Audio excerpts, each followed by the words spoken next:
His Majesty King Hamad bin Isa Al Khalifa valued the supportive stance and solidarity expressed by Egypt towards the GCC states in light of the heinous Iranian attacks. His Majesty the King expressed appreciation for Egypt's position and the readiness it has shown to provide various forms of support, reflecting the strength of the long-standing historical relations and close ties between Egypt and the GCC states, as well as the spirit of steadfast Arab solidarity. His Majesty noted that this noble stance by Egypt comes amid the critical circumstances facing the region and emanates from its belief that the security of the Gulf is an integral part of its national security. His Majesty noted that the shared destiny among Arab states calls for strengthening Arab cooperation and unifying positions to address current challenges, underscoring the importance of consolidating collective Arab national security to ensure the protection of Arab states from any threats or attacks. His Majesty the King further emphasised the importance of continuing close coordination with Egypt, the GCC states and other Arab countries. His Majesty expressed hope that such sincere positions would help reinforce the foundations of regional security and stability, in line with the Kingdom's long-standing approach to supporting peace and promoting security and stability both regionally and globally to achieve prosperity and development for their peoples. His Majesty King Hamad bin Isa Al Khalifa received a telephone call from His Majesty King Willem-Alexander of the Netherlands. During the call, His Majesty King Willem-Alexander affirmed the Netherlands' solidarity and support for Bahrain, expressing his condemnation and denunciation of the Iranian attacks that targeted the Kingdom's territory, and affirming his country's support for the measures taken by Bahrain to preserve its sovereignty and security and safeguard its achievements. His Majesty the King affirmed that Bahrain will remain steadfast in its established approach, based on wisdom and moderation, and the promotion of peace and cooperation with its Arab, regional and international neighbours in a manner that serves the security and stability of the region. His Majesty also expressed appreciation and gratitude for the stance of the Netherlands and for the sincere sentiments of solidarity and support expressed by His Majesty King Willem-Alexander. His Royal Highness the Crown Prince and Prime Minister, Prince Salman bin Hamad Al Khalifa, chaired the weekly Cabinet meeting. To mark the upcoming Eid al-Fitr holiday, the Cabinet extended its best wishes to His Majesty King Hamad bin Isa Al Khalifa, Bahrain's citizens and residents, and to Muslims across the world. His Royal Highness directed that all government sector employees and retirees be paid their salaries on Wednesday, the 18th of March, before the Eid al-Fitr holiday. His Royal Highness also directed the relevant authorities to issue next month's salaries of all government sector employees on Wednesday, the 22nd of April. The move aims to reduce the time frame between the 2 months. The Cabinet reviewed the plans being implemented and the measures taken to address the impact of the hostile Iranian aggression towards Bahrain, as well as the availability of essential goods and the smooth flow of supply chains across the market. The Cabinet directed the Ministry of Industry and Commerce to continue its cooperation with the private sector to ensure the ongoing monitoring of markets, enhance oversight and maintain coordination to safeguard price stability. The Cabinet commended the efforts of the Bahrain Defence Force, the National Guard and the Ministry of Interior and the Security and Civil Authorities for the high level of readiness and capability for safeguarding Bahrain and its security.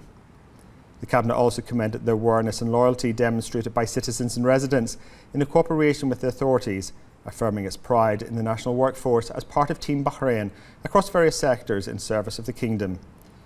The Cabinet commended the United Nations Security Council's adoption of a resolution condemning the unjustified and illegal Iranian attacks on the GCC and Jordan, underscoring that the resolution, which garnered the highest number of co-sponsors in UN Security Council history, reflects international trust in Bahrain and the far-reaching visions of His Majesty the King, which have strengthened Bahrain's role as a supporter of initiatives that preserve global security and stability. The Cabinet extended its heartfelt condolences to the family of the Bahraini woman who died as a result of hostile Iranian aggression targeting a residential area in Manama, and wished a swift recovery to those injured by the attacks. The Cabinet commended the readiness and professionalism of the security authorities and medical teams.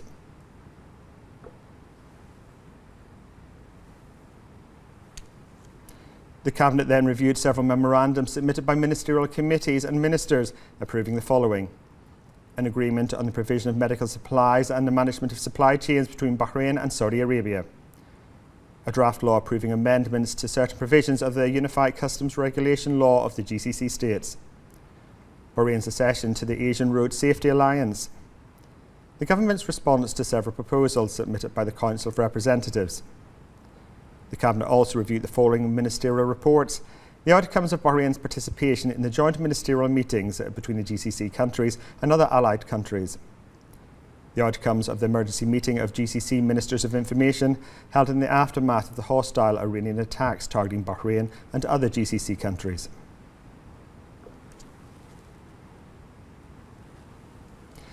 The General Command of the Bahrain Defence Force announced that through the unwavering vigilance of its personnel, the BDF's air defence systems continued to successfully counter successive waves of the hostile terrorist Iranian aggression. Since the onset of hostilities, air defences have intercepted and destroyed 129 ballistic missiles and 215 drones targeting Bahrain. The General Command expressed its pride in the exceptional combat readiness and vigilance demonstrated by BDF personnel, and commended their sustained operational effectiveness in defending Bahrain. The performance of Bahrain's forces continues to inspire confidence that the Kingdom's skies remain secure. The General Command urged all members of the public to exercise the utmost caution for their personal safety. Citizens and residents are advised to keep clear of affected areas and any suspicious objects, refrain from filming or photographing military operations or debris sites, avoid spreading unverified information, and consult only official and government media channels for updates, alerts and advisories. The General Command further emphasised that the use of ballistic missiles and drones to target civilian areas and private property constitutes a flagrant violation of international humanitarian law and the UN Charter. These indiscriminate attacks represent a direct threat to regional peace and security. Under the patronage of His Majesty the King, the Supreme Council for Islamic Affairs, the SCIA, in cooperation with the Ministry of Justice, Islamic Affairs and Waqf, held a ceremony to commemorate Laylatul Qadr and the closing ceremony of the 30th Bahrain Grand Prize for the Holy Quran. The event was attended by the chairman of the SCIA, Sheikh Abdul Rahman bin Mohammed bin Rashid Al Khalifa. On the occasion, the SCIA chairman expressed appreciation to His Majesty the King for his patronage, affirming His Majesty's support of religious occasions, events and activities, and especially Quranic programmes and competitions. He affirmed the SCIA's pride and appreciation for the royal patronage and all efforts that serve Islam, its values and its principles, including serving the Holy Quran, supporting its teaching centres and caring for its reciters and memorisers. The chairman congratulated all the winners of the 30th Bahrain Grand Prize for the Holy Quran. He also expressed gratitude to the Ministry of Interior, the Ministry of Education and the Ministry of Social Development for the partnership and cooperation. The Gufran competition targets inmates of reform and rehabilitation centres. The Bayan competition targets students in public and private schools, and the Ajran competition is dedicated to people with determination. He praised the efforts of the Ministry of Justice and the General Secretariat of the SCIA in organising, coordinating and following up on the success of the award and ensuring its optimal execution. He also expressed appreciation for the contributions of the Quranic education centres, their supervisors, teachers and staff. The judging panel announced the names of the 103 male winners who achieved first place in the 7 competitions across the various categories. Individual and encouragement awards were also presented for the oldest and youngest participants, as well as the David's Flute Award and the Family in the Shade of the Quran Award. The His Royal Highness Prince Khalifa bin Salman Al Khalifa Quran Award was also awarded as a winner of the Best Local Quranic Competition Award, and the Isa Al Kabir Centre won the Best Quranic Centre Award, male category.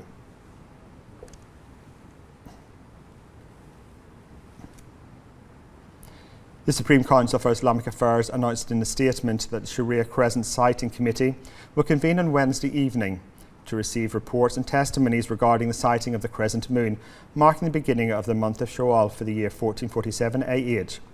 The Council called on anyone who witnesses or receives reliable information about the sighting of the crescent to promptly contact the Sharia Crescent Sighting Committee to report it.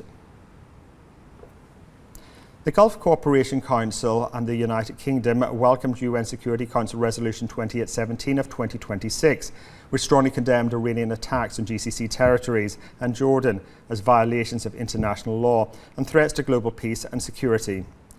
The resolution denounced Iran's targeting of residential areas and civilian infrastructure, including oil facilities, utilities and housing, resulting in civilian casualties and damage to civilian buildings. The meeting was co-chaired by the Foreign Affairs Minister and current GCC Ministerial Council President, Dr. Abdulatif Al-Zayani, with UK's Secretary for State for Foreign, Commonwealth and Development Affairs, Yvette Cooper, leading the UK delegation, which was attended by GCC Secretary-General Jassim Al-Badawi. The GCC delegation thanked the UK for its solidarity and firm commitment to GCC security and stability, praising unprecedented international support. They reaffirmed the strategic partnership announced at the 2016 GCC UK Summit in Bahrain. They stressed commitment to regional stability, protection of civilians, full respect for international and humanitarian law, UN Charter obligations. The ministers recalled the inherent right of the GCC countries, in accordance with Article 51 of the UN Charter, to defend themselves individually and collectively against the armed attacks of Iran, as recognised in UN Security Council resolution. They affirmed that GCC states have the right to take all necessary measures to defend their security and stability and protect the territories, citizens and residents. The ministers recalled the responsibility of the UN Security Council in maintaining international peace and security. They agreed to pursue joint diplomacy for a sustainable solution. They noted protecting regional airspace, maritime routes, navigation freedom, supply chains, shipping and global energy market stability. The resolution condemned Iranian threats to close the Hormuz Strait or disrupt navigation in Bab el-Mandab.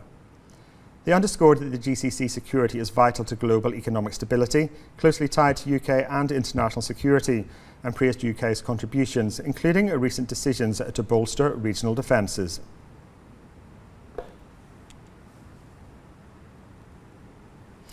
The Minister for Foreign Affairs and Chairman of the National Human Rights Committee, Dr. Abdulatif bin Rashid Al-Zayani, affirmed that human rights, including the right to a safe life, security and human dignity, are protected in Bahrain, which is thanks to the approach of His Majesty the King, the integration of constitutional institutions, the cohesive national efforts of Team Bahrain under the leadership of His Royal Highness the Crown Prince and Prime Minister, and the awareness and unity of society in confronting various challenges.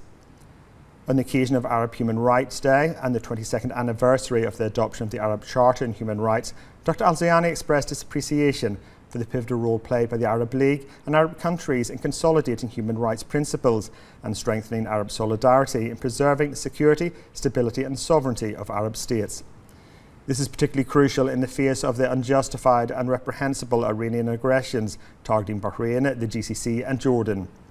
He explained that the blatant Iranian attacks on civilian targets, residential buildings and vital economic oil and other infrastructure facilities, resulting in deaths and serious injuries among civilians, and terrorising innocent civilians are acts of aggression and a clear violation of international law, international humanitarian law and the principles of good neighbourliness.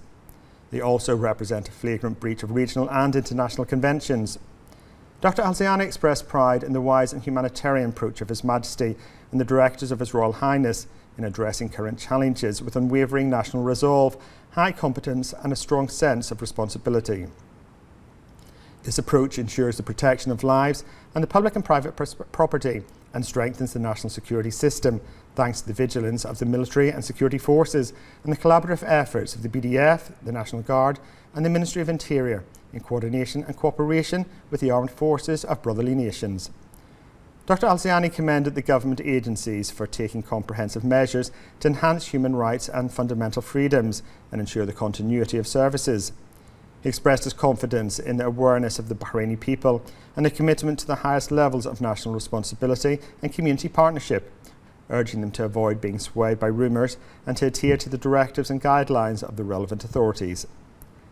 Dr. Al-Zayani commended the honourable Arab stance and broad international solidarity with Bahrain and the Arab states, embodied in the historic UN Security Council Resolution 2817, condemning the heinous Iranian attacks. This resolution, sponsored by 106 countries, is the largest number in the Council's history. It also affirms the legitimate right of Bahrain and its brotherly states to self-defence and to take the necessary measures to protect the sovereignty, security and stability in coordination with their allies and partners in accordance with Article 51 of the UN Charter. Dr. Al-Zayani noted the Kingdom's commitment to its balanced diplomatic approach, prioritising dialogue and wisdom and resolving disputes peacefully, thereby preserving the security of the region and the safety of its people, contributing to the protection of maritime and air navigation and ensuring energy and food security. This commitment stems from the recognition of the close link between human rights and sustainable development and regional and international peace and security, in accordance with the principles of the UN Charter, the Universal Declaration of Human Rights and regional and international human rights conventions, and consistent with the National Human Rights Plan. Dr Al-Ziani affirmed that Bahrain, under the wise humanitarian diplomatic approach of His Majesty and the directives of His Royal Highness, and with the effective national partnership in the spirit of Team Bahrain, is steadily moving forward in establishing an integrated system to promote and protect human rights and preserve human dignity and freedoms in a way that enhances security and social stability, keeps pace with the goals of sustainable development.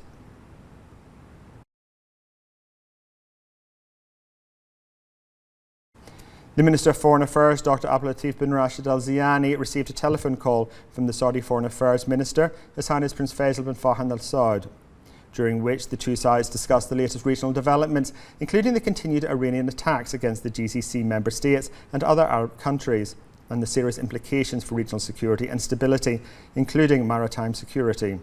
They also discussed a means to enhance cooperation and coordination between the two kingdoms, to mobilise international support and backing, in addition to exchanging views on issues and topics of mutual interest. The Minister of Foreign Affairs, Dr Abdulatif bin Rashid Al Ziyani, received a telephone call from Kuwaiti Foreign Affairs Minister Sheikh Jarrah Jabba Ahmed Al Suba. During the call, the two sides discussed the latest regional developments, including the continued Iranian attacks against the GCC member states and implications for regional security and stability. They also discussed aspects of cooperation and coordination in international forums, in addition to exchanging views on regional issues of mutual interest. Various security agencies continue their efforts to maintain security and order and to enhance public safety amid the exceptional circumstances facing the Kingdom of Bahrain as a result of Iran's blatant aggression. Among these efforts, our General Traffic Directorate plays a vital role in regulating traffic and ensuring a smooth flow around the clock. More in this report. In light of the exceptional circumstances currently facing the Kingdom of Bahrain, as a result of Iran's blatant aggression, security agencies continue to fulfill their national duty with efficiency and competence. This includes the General Directorate of Traffic, which continues to work around the clock to ensure the safety of road users and maintain the smooth flow of traffic across the kingdom. From the beginning of these challenges, the General Directorate of Traffic has increased the deployment of its field patrols on main streets and roads, while also reinforcing its presence at key junctions and locations experiencing heavy traffic. This aims to regulate traffic flow, facilitate the movement of vehicles, and ensure that emergency and service vehicles reach their destinations swiftly and efficiently. Traffic police also continue to carry out their duties in all circumstances, remaining on the ground day and night, directing drivers, handling reports and traffic incidents, and supporting the security and service efforts of the relevant authorities to maintain the safety and security of the community. This continuous presence reflects the General Directorate of Traffic's high level of readiness, its commitment to protecting lives and property, and providing traffic services with efficiency and professionalism, even in the most difficult circumstances. These ongoing efforts confirm that traffic police in the Kingdom of Bahrain are always at the forefront of serving the nation and its citizens, guided by a sense of national responsibility and working as a unified team with various security agencies to enhance security and stability and reassure citizens and residents. The Shia Al-Khair humanitarian volunteer team, headed by Her Highness Sheikh Ashima bint Nasser bin Hamad Al Khalifa, Head of Humanitarian Voluntary Initiatives at the Royal Humanitarian Foundation, the RHF, launched the Eid is Different with Shia Al-Khair initiative, through which volunteers distribute Eid gifts to more than 200 children of the RHF. The initiative aims to bring happiness to the children of the RHF and share the atmosphere of Eid al-Fitr by delivering gifts to their homes. This ensures they remain safe and secure in their residences, while also promoting community solidarity, compassion and the values of volunteering in society.